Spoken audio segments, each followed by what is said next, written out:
Have any of you guys been watching the Martha Stewart documentary on Netflix? No. I think it was number 1 or number 2 on Netflix. Do you know much about Martha Stewart? Is it a documentary or is it a dramatisation? No, genuine documentary. All right. I don't know. And she's interviewed, actually. Yes. She looks remarkable for 83. I know some things about her. What do you know? She was like the queen of everything to do with the home across America. Yep. Then I think she had some tax problems. I'll tell you what the problem she and had. she it wasn't maybe quite went tax. to jail she did for go a to jail. bit. Yep. And then she seems to have rehabilitated her career coming out of jail because she seems okay. Yeah. So it's actually great. Like she's a remarkable. She was the first self-made billionaire before Oprah, female billionaire in the US. So she's actually remarkably good. And she's a hard business person. She's not. If that was a male, I'd say this is a great, strong business person. She's female. She gets the bitch moniker, unfortunately, and this is sort of a theme of the show. Yeah. I think she's fantastic. So she went to jail for not quite insider. Everybody thinks she went to jail for insider trading. Right. So what basically happened was her company a public company? It wasn't her company. That's the thing. So she had a public. She went public. So she started catering. So she was married to this guy. They eventually got separated or divorced in like 1990, and sort of in the 80s started catering. Basically a single mum, effectively at that point, and then went to somehow got a sort of magazine deal and had a magazine deal with Time. Bought out the magazine deal and created what's called Martha Stewart on the Media. And she had all these different magazines. This isn't the height of that.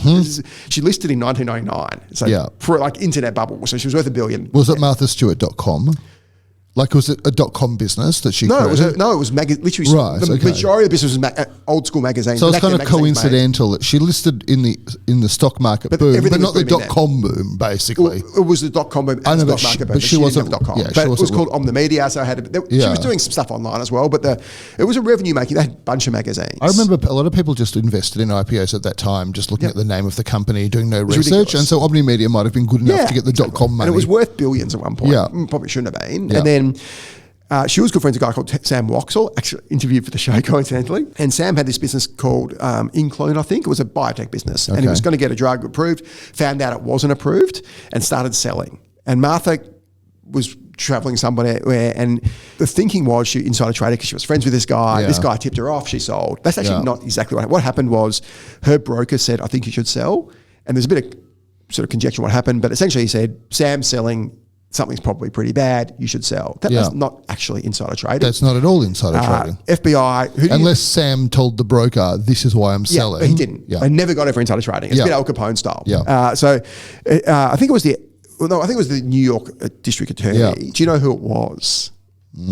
What year was it? Who targeted her, 2001, 2002. You'll know this person. New York district attorney. Not Rudy. I don't think you'll get it. It was the guy who cost Hillary Clinton the 2016 election. What, James the voters? Comey. Oh, right. She actually won the popular vote. But remember James Comey 3 weeks before the election reopened the email investigation Hillary. Yeah. He obviously doesn't like successful women, this guy. Is that your conspiracy theory that he cost Hillary the election? I think it's widely believed that's what happened. No, she didn't do herself any favours. She was a terrible candidate, but was he the ventriloquist when she called people a basket of deplorables? The deplorables were never going to vote for her. Anyway, so that's this guy. He was then sacked by Trump, ironically. But anyway, so Comey was the DA. That was the DA, and went after her. They tried to get her for insider trading, couldn't get her. But during the sort of interview, she wasn't fully sort of forthright. Didn't talk about how this guy mentioned Sam was selling. So she didn't insider trade, but they got her for lying to the FBI essentially, and she went to jail for about 5 months. Right. And wrote book from jail. What kind of jail? Relaxed jail. I don't think it was a full farm. I think it was like a spa treatment. No, was not that kind of jail. I think it wasn't right. maximum security, but it was. It was. No, it wasn't. I don't think it was a farm. Yeah.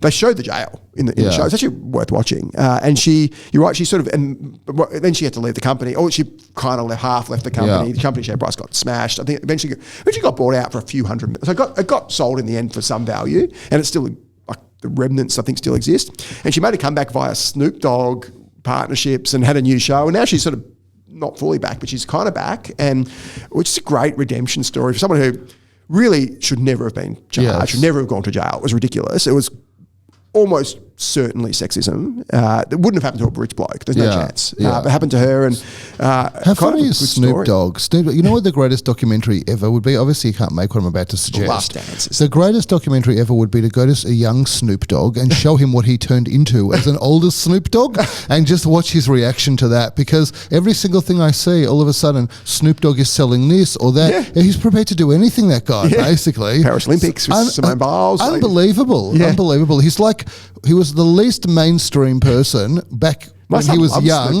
Yeah, but when he was young, he was like, like hip hop culture, like non-mainstream. Yeah. Now he's like this nice mainstream guy who just talks in an unusual way, right? He's now the establishment. It's